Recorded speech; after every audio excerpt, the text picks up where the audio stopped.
Alright, and welcome back to Monkey Craft. In today's video, I'm going to talk to you about using different filaments for your supports when you're 3D printing.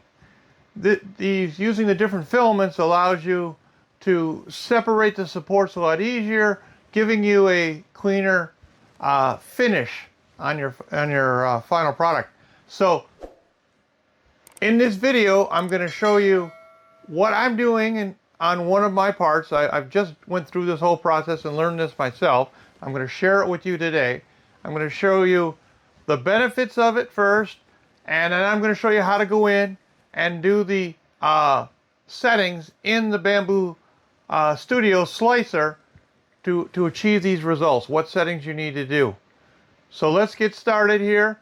First off, I'm going to show you on a part the difference between the two, and emphasizing the finish quality, because that's what really impressed me. The finish quality of this surface of this part. It's an overhang. I'll show you that part in just a second. And the finish quality between the two, no comparison. So let's get those parts over here and let's show you that. So this is the piece I'm going to show you in my example. And as you can see, it prints with this support structure. I've already peeled this one off, but when you peel it off, right, break it off,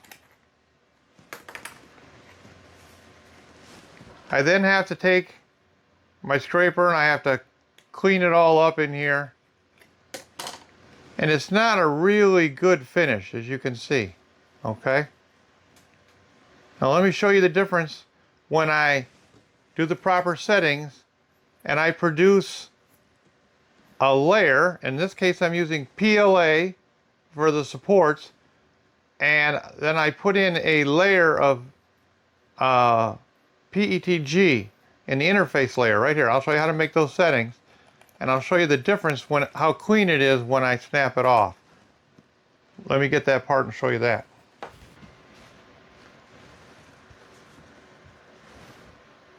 So, in comparison, this is the same part printed with a layer of PETG right in there. Again, PLA for the support. I've already popped this one off as well, but it'll show you the difference. You pop the clean, look at the difference in the surface finish with the two. I just got to go in and pop that out of there with a pick. That'll come right out as well. But look at the difference in the two different pieces. So here's the difference in the two pieces. On the left here, it did not have a support interface layer of PETG. And on the right, we used the PETG as the interface layer. And look how clean it is. No cleanup to be done at all. All I got to do is I go in here afterwards, I'll just take a little pick, I'll grab that, it's almost like a black washer out of there, and the thing is complete and ready to go. Very little cleanup or processing afterwards. So let's now go in and I'll show you what changes you have to make in the slicer to achieve these results. Okay, so we're inside Bambu Studios slicer, and I've got a Link minifig up here, and I chose this model because I know it has a lot of supports in here. Now currently the filaments are all PLAs and silks, but since we're going to be using PETG as our support interface, we need to add a PETG filament. So let's go in here, we'll get Bambu LEDs, PETG high flow. I'm going to just choose orange, not that that's important, but now we have one listed in the selections. Close up the filaments. Now we're going to come down and here into the settings. I'm going to click on support. Now the first thing you want to do is you want to come in here and make sure the supports is selected, right? Then you're going to go normal auto, and then you want to click snug. Okay.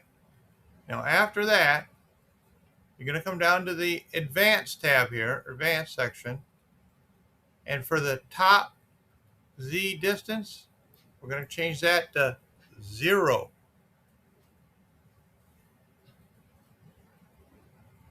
Now we're going to come down and we're going to do the interface pattern. We're going to select rectilinear. Then we're going to come down to the top interface spacing, and we're going to set that to 0. And then all the way down here, there's an independent support layer height. We're going to unclick that. Then we're going to scroll back up to filament for supports.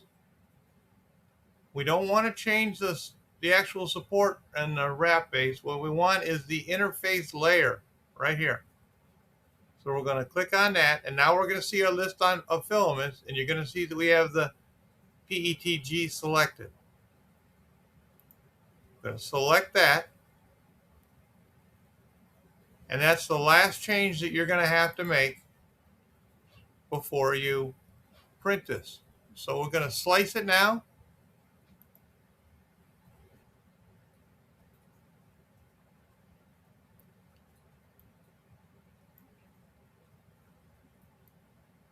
As you can see, as we scroll in, the areas that get contacted by the support will have the orange PETG in there, right? So this is ready to send to the printer and print. Now I'll touch on one other thing here, and that is when I selected the supports, I chose, let me go back in, the very beginning, to use normal auto with snug. You need to get the snugged for it to work properly. If I was to select the tree auto, which if I weren't doing the special interface layer, I would just go tree auto instead of normal. But if you with tree auto, you can't select the snug, right? And you want the snug. So those are the only changes you have to make in the slicer to achieve the desired interface layer to give you the results you want, to where the supports break off and come off easier and cleaner, leave the model cleaner. So using these support interface layers has really helped me out in my prints. I think you got to give it a try. I think it'll work well for you as well. If you've got any questions on implementing this, just put it in down below. And as always, please like and subscribe by clicking down below if you found this video to be helpful. And I've got more videos coming out in this series. Please stay with me, and I hope you appreciated it. Have a great day.